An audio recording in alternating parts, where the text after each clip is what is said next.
এই মানবিক জায়গা দিয়ে আরো কিছু জিনিস আছে, সেটা হচ্ছে ইয়াবা, এটা এক ধরনের মানবিক সাহায্য আমাদের বলে যে নিজে হয় না জায়গা উত্তানে বানা।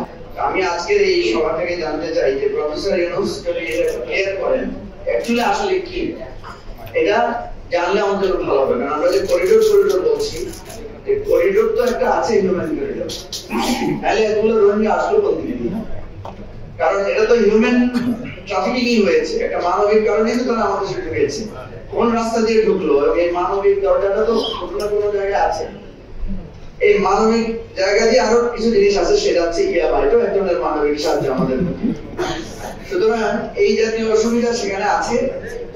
এখানে আমাদেরকে একটা সমাধানের জায়গা যেটা, সেটা হচ্ছে এটা এত সহজ বিষয় না। আমার পাশে কামরুজ্জামান ভাই আছেন, যদি আসলে একটা সত্য প্রুভ করতে পারতেন ভালো হয়েছে, কিন্তু মিথ্যার কারণে চাকরি হারাইছেন, এটা আমাদের জন্য দুর্ভাগ্য হয়, এবং ফ্যাসিস্ট সরকারের সময়।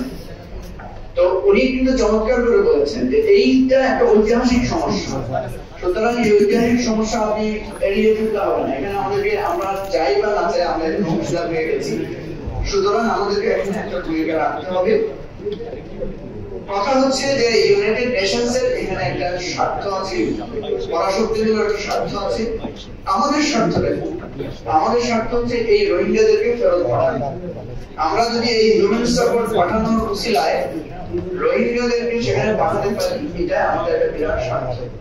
আমি আমার পরিষদের রিপোর্ট করছি যে আমরা আর একটা রোহিঙ্গা তো এখানে আমরা গ্রহণ করতে চাই না, কারণ এই দুইটা আপনি জানেন যে আমরা কামিনী রায়ের একটা লেখা আমরা সবসময় পড়তাম, আপনাদের লয়ে বিব্রত হইতে আসে নাই কেউ অগণি পড়ে, সকলের তরে সকলে আমরা প্রত্যেকে আমরা পরের তরে। এই কবিতার এই ছড়ার বা এই বাণীর মূল উদ্দেশ্য হচ্ছে আমরা উদার, আমাদের কাছে অনেক বিপদ আপদে মানুষ আমাদেরকে সাহায্য করে, আমরাও করি। আমাদের নোয়াখালীর ভাষায় একটা কথা আছে, খুব খারাপ কথাটা, এখানে নোয়াখালীরা যারা আছেন তারা ভালোটা বলে যে নিজে হয় না জায়গা উত্তানে বানা। এটা আপনারা যারা নোয়াখালী তারা বুঝবেন, সবাই নিশ্চয়ই বুঝবেন না। এটা সন্দীপ লোক বুঝছে নিজে হয় না বলে এটা খুব টানিয়ার আগের ঘরের ভিতরে বুঝছেন না, নিজে খাইতে পারে না, জায়গা পায় না, একটা কুকুর বর্গা নিয়ে আসছে নিজের ঘরে। তা আমাদের অবস্থাটা এই দুটার মাঝামাঝি করে আমাদেরকে একটু সমাধানে পৌঁছে যাবে। তো আমি জহুরুল হাসান যে কথাটা বলেছেন সেটাকে আমি রেফার করি, এবং আমি দাবি করছি প্রফেসর ইউনূস আমাদেরকে ক্লিয়ার করেন যে আসলে আমরা কোনটা নিয়েছি। এটা কি হিউম্যান চ্যানেল? করিডোর তো অসম্ভব, যেটা ময়া বলেছে যে করিডোর করতে হলে আপনাকে জানতা সরকারকে এখানে ইনভলভ করতে হবে, এখানে আরাকান আর্মিকে ইনভলভ করতে হবে, বাংলাদেশকে ইনভলভ করতে হবে, এটা একটা চুক্তি হতে হবে।